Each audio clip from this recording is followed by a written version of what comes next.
Bienvenidos a su grupo bíblico San Jerónimo. Soy María Eugenia Correa Guisáiz, teóloga de la Universidad Pontificia Bolivariana.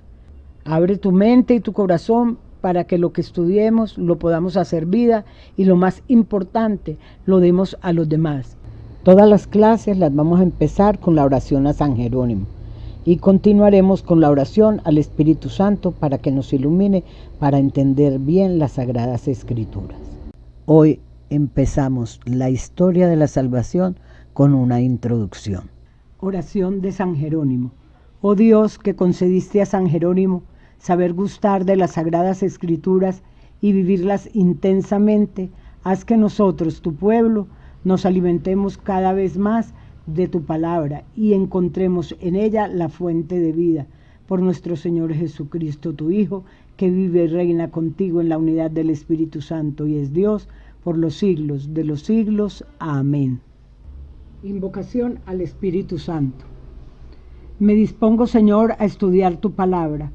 Dame tu espíritu para que pueda acoger y comprender, que sepa estar atento a tus insinuaciones, me des discernimiento para saber qué me quieres decir y sinceridad y fuerza para aceptarlo.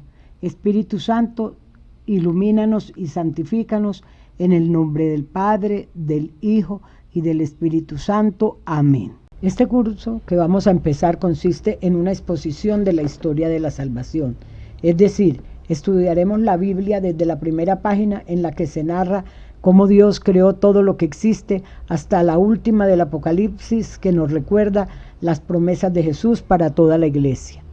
No se trata de un estudio difícil, reservado a los intelectuales o personas de cultura, sino un estudio sencillo y accesible a todos, pues la naturaleza del curso es vivencial. Descubriremos que la Biblia es palabra de Dios y que viene a iluminar nuestra vida y nuestro actuar, capaz de transformar nuestro ambiente si encuentra hombres que se abran a su acción. Se requiere además ciertas condiciones para que se pueda aprovechar y asimilar mejor este curso.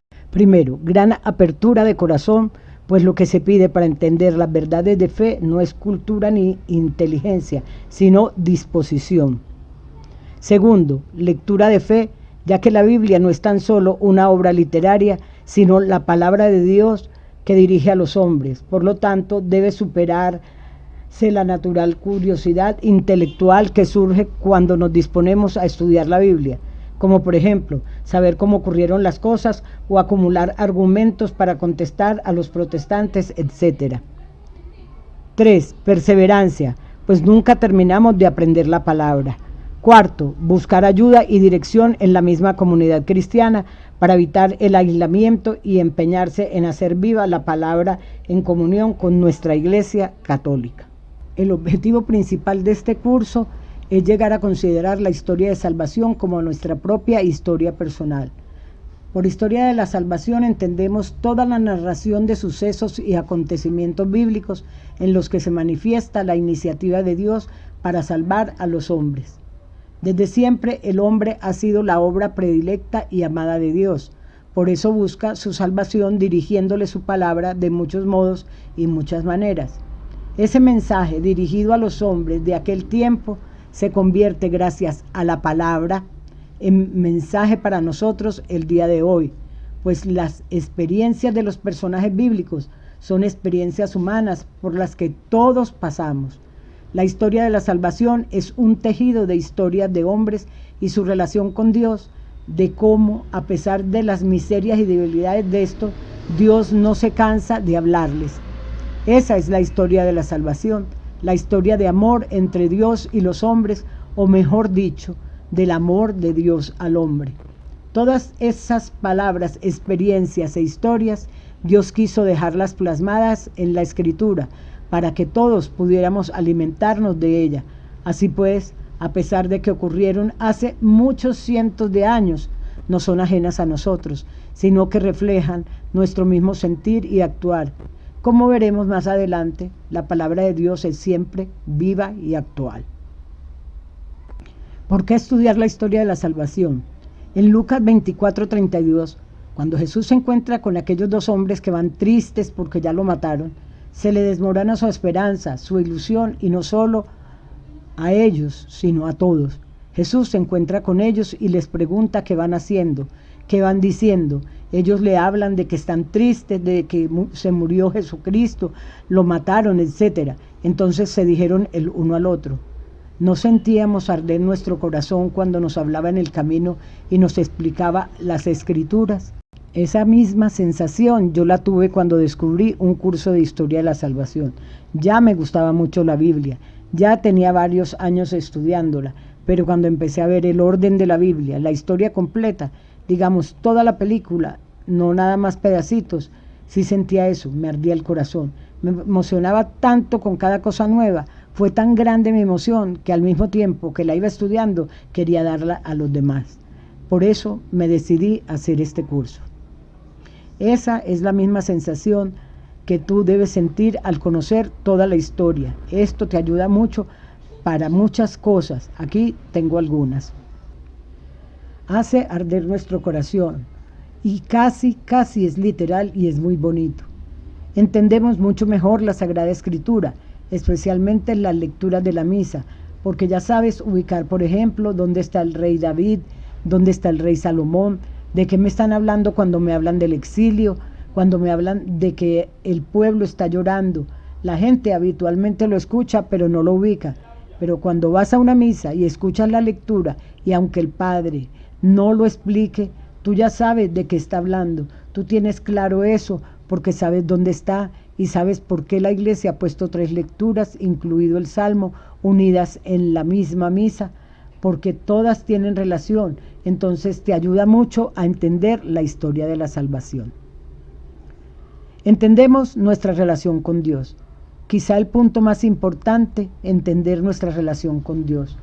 Hay muchísimos personajes, de algunos se hablan cosas muy profundas de su vida.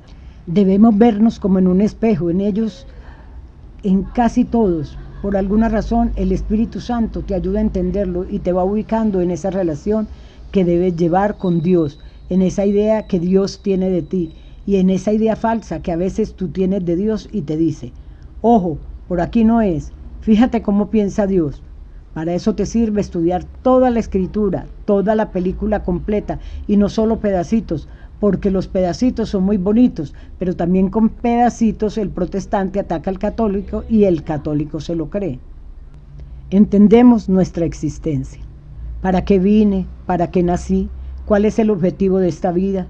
¿De qué sirve vivir 10 años, un mes, 100 años? ¿De qué sirve todo eso? Lo vas entendiendo y te va dando una alegría distinta, una alegría diferente, un gozo que nadie te lo quita, porque cuando una persona tiene un objetivo muy claro en la mente y en el corazón, su manera de vivir la vida es totalmente y absolutamente distinta a cuando no sabe ni para qué está aquí, y lamentablemente esto sucede dentro y fuera de la Iglesia Católica. Hay muchas personas que no tienen idea de si nació para gozar, de si nació para estudiar, de si nació para trabajar. ¿Para qué nací? En ese sentido, la vida pues se vuelve un sinsentido, y una vida sin sentido es una triste vida, una vida triste, y por eso hay tanta gente, incluso gente que se dice cristiana católica, muy triste y peleando por objetivos que de nada sirven. Dirá San Pablo, ya no vean las cosas de la tierra, hay que ver las cosas del cielo, y la persona que va entendiendo solamente las cosas de la tierra es una persona triste, molesta, desorientada. La persona que va viendo las cosas del cielo, que todo lo pone en su lugar y que en el primer lugar va Dios, lleva una alegría que nadie le puede quitar, y eso es lo que yo quiero comunicarles, eso es lo que a mí me enseñó la historia de la salvación, y por eso es que me atrevo a hacer esto. Yo podría estar haciendo otra cosa tal vez, pero yo sé que el Señor me pide que llevemos su palabra a las personas, que las llevemos no con amargura, con una tristeza, sino con alegría, la alegría de ser cristianos alegres, dice San Pablo, pero alegres en el Señor, eso sí nos hace falta. Bueno, en primer lugar, señalo que la Biblia es el libro fundamental de esta historia de salvación. Utilizaremos mucho la Biblia y profundizaremos en ella, conociéndola por dentro, analizándola cómo está formada, cómo está estructurada y cómo se busca en ella. De ese modo podemos entender e interpretar mejor y así conocer a Dios que nos habla por medio de ella. Toda la Biblia es una historia viva del amor de Dios con la humanidad a través de la historia de un pueblo llamado Israel que Él eligió para salvarla. En esa historia de Israel podemos ver como en un espejo el caminar de cada pueblo y de cada persona en sus esperanzas y en sus luchas, en sus éxitos y en sus fracasos y sobre todo en su relación con Dios. La historia de salvación es un largo proceso que Dios ha realizado y sigue realizando con su pueblo para regalarle la salvación. La historia de la salvación es la realización del plan de salvación que Dios quiso a favor de la humanidad, que tiene su realización perfecta en Jesús de Nazaret, que murió por nosotros y para nuestra salvación, resucitó y subió al cielo, lugar de nuestro destino final. Nuestra salvación tiene una hermosa historia que tiene un pasado que comienza con la creación, se concreta con Abraham, pasando por Moisés, por los reyes y profetas, hasta Juan el Bautista. Todo este pasado narrado en el Antiguo Testamento conduce hacia Cristo, nuestro Salvador. Él da cumplimiento a la promesa de salvación. Esta obra salvadora tiene un presente, ya que Jesucristo la encomendó a la Iglesia, que desde su inicio hasta hoy va anunciando este evangelio de salvación, dando sus signos y comunicando a través del Espíritu Santo esta salvación obtenida por la muerte y resurrección de Cristo hasta que Él vuelva glorioso a consumar su obra y a poner todo a los pies del Padre, que es su futuro. Bueno, la historia de la salvación tiene dos etapas, que es la antigua alianza entre Dios y el pueblo de Israel por medio de Moisés, y tiene también la nueva alianza entre Dios y toda la humanidad por medio de Jesús. Vamos a ver un resumen de los gráficos de la historia de la salvación. Después vamos a ampliarlos más adelante. En este terminamos hasta aquí como introducción. El primer paso dado por Dios fue la creación, cuya obra culminante fue la creación del hombre y de la mujer, y la Biblia termina diciendo, y vio Dios que era muy bueno. El pecado vino a dañar el proyecto de Dios, pero Dios, sabio y rico en misericordia, no lo abandonó al poder de la muerte, sino que le prometió la salvación. El segundo paso es cuando Dios inicia con Abraham el camino de la salvación. La fe firme y decidida de Abraham, respuesta a la promesa de Dios. Esta promesa de salvación continúa en Isaac, Jacob y sus descendientes. El tercer paso se da cuando Dios libera a su pueblo de la esclavitud, manda celebrar la Pascua o el paso hacia la libertad y hace una alianza con su pueblo, donde le promete su asistencia en el camino difícil hacia la tierra prometida. El cuarto paso se da ya en la tierra prometida cuando Dios le manda jueces que manifiestan el amor misericordioso de Dios y piden fidelidad a la alianza. Los reyes que luego Dios elige son sus representantes para gozar del favor de Dios, deben ser fieles a la alianza y deben de manifestar que solo Dios es rey. En esta historia de salvación, Dios rechaza la infidelidad del pueblo a la alianza, quitándole su favor, lo cual da como resultado que el reino se divida y el pueblo va al exilio, donde debe purificarse de la infidelidad. El quinto paso lo marca el regreso del exilio y la reconstrucción del templo. Son signos de que Dios no les ha abandonado para siempre y de que les ofrece otra oportunidad. La historia de la salvación durante el período del Antiguo Testamento nos deja claro que Dios quiso santificar y salvar a los hombres no individualmente y aislados entre sí, sino constituirlos en un pueblo que le conociera en la verdad y le sirviera santamente. Lumen Gentium, capítulo 9. Dios nos quiere salvar en comunidad, en pueblo, en familia, en sociedad. La salvación consiste principalmente en que Dios nos libera del pecado para vivir la íntima unión con Dios y de la unidad de todo el género humano. Lumen Gentium 1. Es con el pueblo que Él hace su alianza hasta convertirlo en su pueblo y Él se convierte en su Dios, Padre y Protector. El sexto y definitivo paso es Jesucristo, quien es centro y fin de la historia de la salvación. Toda la historia de Israel se encaminaba hacia Cristo y se dirige hacia Él.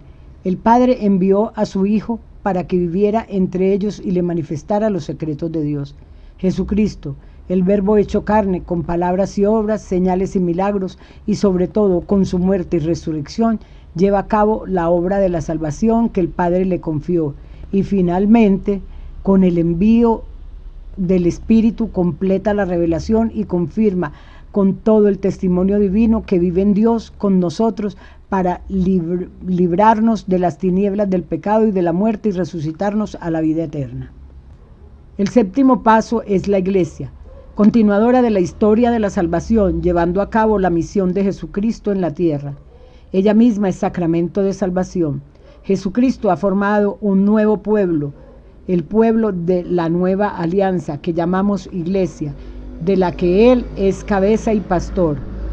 Este nuevo pueblo ha surgido del antiguo pueblo de Israel, y como aquel antiguo pueblo, la Iglesia es peregrina en el desierto de este mundo, y como en el destierro de ayer, ella camina entre caídas y levantadas, entre fidelidad e infidelidad, pero cuenta con la presencia del Espíritu Santo, que hace presente a Jesús y nos hace caminar sin detenernos hacia la plenitud de Cristo.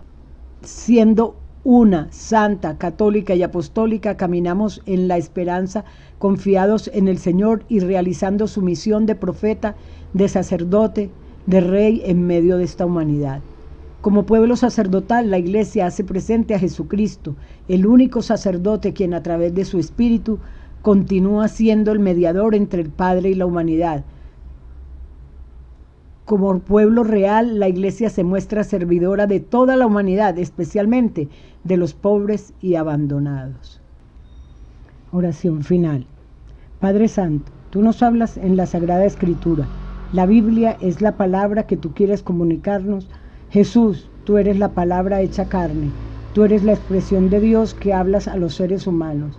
Espíritu Santo, autor principal de la Biblia, enséñanos a apreciar y amar la palabra de Dios, que podamos interesarnos en esta historia que es la más grande historia jamás contada, para leerla, aprenderla y saborearla con todo el gusto que merece, porque nos viene de ti, Señor, Dios Padre omnipotente y misericordioso, Dios Hijo Redentor y Salvador, Dios Espíritu Santo, Maestro y Santificador. Amén. Por hoy terminamos esta introducción a lo que es la historia de la salvación. Espero que les haya gustado y preparémonos para la próxima, que continuaremos ya con la línea del tiempo en la historia de la salvación y otros temas más. Que Dios los bendiga. Recuerden que lo que está en la Biblia está allí porque Dios quiere que esté. Por lo tanto, Dios desea que nosotros conozcamos su palabra, la historia de la salvación allí contenida, que es la más grande historia jamás contada.